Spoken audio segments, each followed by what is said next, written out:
बड़े बेटे या बड़े भाई इस दुनिया के सबसे अंडररेटेड रिश्तों में से एक, जो शायद आज भी अपनी पहचान ढूंढ रहे हैं।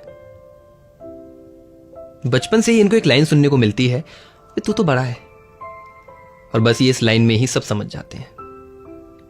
ये नादानी नहीं कर सकते क्योंकि ये तो बड़े हैं ना, छोटों पर क्या असर होगा।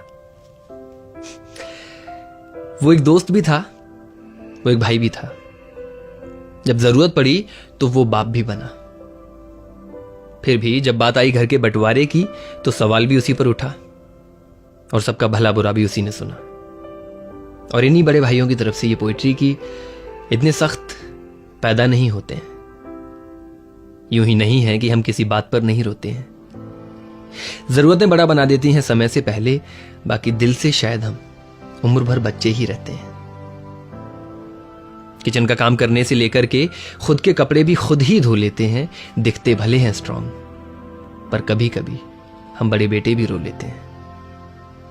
देखिए हमने मां के चेहरे की झुर्रियां, पापा के सफेद बाल, बहन की उम्मीदें देखी हैं हमने। छोटे भाई का करियर हो या सोसाइटी में स्टेटस, इस सब को अपने कंधों पर आराम से ढो लेते हैं। कभी कभी दिल करता है बिना सोचे समझे खर्च करने को, पर घर चलाना है ना तो मन को मार लेते हैं। क्या है कि बड़े हैं ना तो उम्मीदें हजार हैं हमसे। पापा ने अच्छा किया तो उसको आगे बढ़ाना, बुरा किया तो उसका कर्ज चुकाना। हमारे फैसले पर ही तो टिका होता है घर का फ्यूचर, और शायद इसीलिए हमारे लिए ज्यादा मुश्किल है किसी का साथ निभाना। समाज में परिवार की ऊंची नाक के लिए अपने प्यार की बलि भी हम चुपचाप चढ़ा देते हैं। छोटों पर क्या असर पड़ेगा इसके चक्कर में यानी कितनी ख्वाहिशें चुपचाप मार लेते हैं। मूंछों के आने का इंतजार था क्योंकि जिम्मेदारियां दिख रही थी। चूल्हा जलता रहे घर का, उसके लिए चंद पैसों में हमारी मासूमियत बिक रही थी। पैसे की कद्र शायद हम बहुत ज्यादा कर लेते हैं, पर फिर भी अपने जेब के आखिरी नोट को भी छोटे भाई के पर्स में चुपचाप रख देते हैं। त्योहार घर से दूर मनाना अब जैसी मजबूरी हो गई है। नौकरी, परिवार, इस सब में फंसकर अब तो दोस्तों से भी दूरी हो गई है।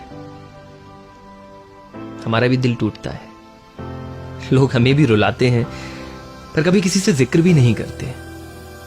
सबके सामने हंसते और अकेले में पलकें भिगो लेते हैं। दिखते भले हैं स्ट्रांग, पर कभी कभी हम बड़े बेटे भी रो लेते हैं। ज्यादा कुछ मत करना। आपके जो बड़े भाई हैं ना, उनको ये पोइट्री भेजना और सिर्फ एक आई लव यू लिख देना। बहुत कम ख्वाहिशें होती हैं हमारी, इतने में खुश हो जाएंगे। Thank you for watching. My name is Veda.